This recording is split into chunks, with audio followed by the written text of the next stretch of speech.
I will tell you this story. A man that existed amongst the companions who used to, you'd see him talking normal and smiling or laughing. And then suddenly at occasions, he would start to cry and cry so much until he went unconscious. The companions told the Prophet ﷺ about this man to try and read on him for healing. So the Prophet ﷺ called this man and wanted to help him. He took him aside and said, what happens to you, my brother? The man said to him, Ya Rasulullah, I was never going to tell anyone this, but now that you've asked me, I must tell you. Before I embraced Islam, I used to have a daughter. And when she was born, I wanted to bury her, because the cultural ideology came into my mind. And I started to think that when she grows older, she will bring shame to my family. But I stopped myself. My heart for my daughter was overpowering me. Years and years went by as I watched her grow. And then one day, when she reached close to a blossoming age, she was about to become a lady. He said, I began to have nightmares and desperation and distress.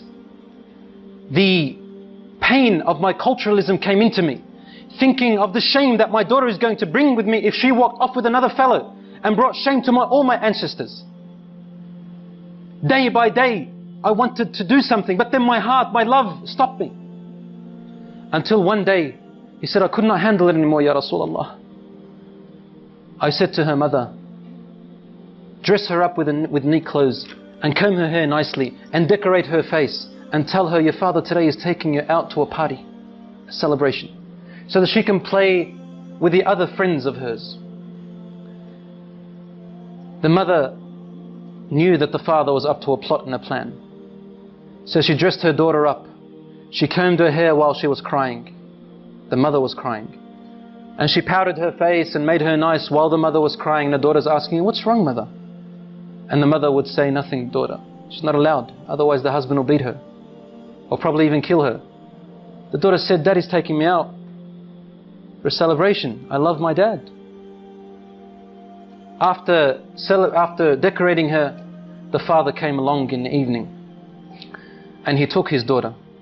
The wife grabbed her husband's hand and said to him, and whispered to him, but his daughter could hear. And she said some words that made his heart shiver, and the daughter to remember. لا تضيع الأمانة يا رجل. O man, do not lose the trust. Your daughter is your trust. The man took his daughter away. And on his way, he's thinking to himself, what am I going to do? And the daughter is playing around her father, thinking that her father loves her. He said, I approached a very deep well, which was steep and deep, and it had rocks, sharp rocks at the bottom. He said, suddenly the pains and agonies of my culturalism came and burnt me.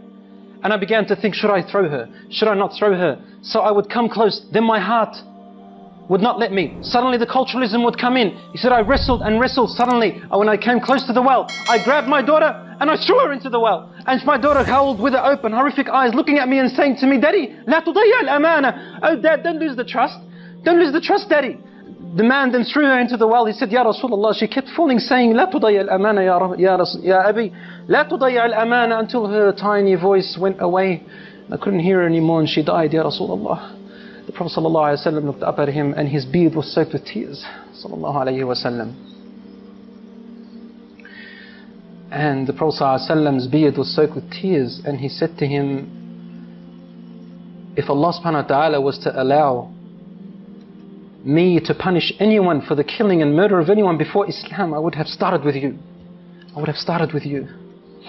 The Prophet ﷺ was the most compassionate, even to the women. And he used to say to them, Mahlan bil qawarir. Take care of your precious pearls, your daughters and your wives. Stawsu bin nisa'i khayra. Have kindness towards your wives and be patient with them.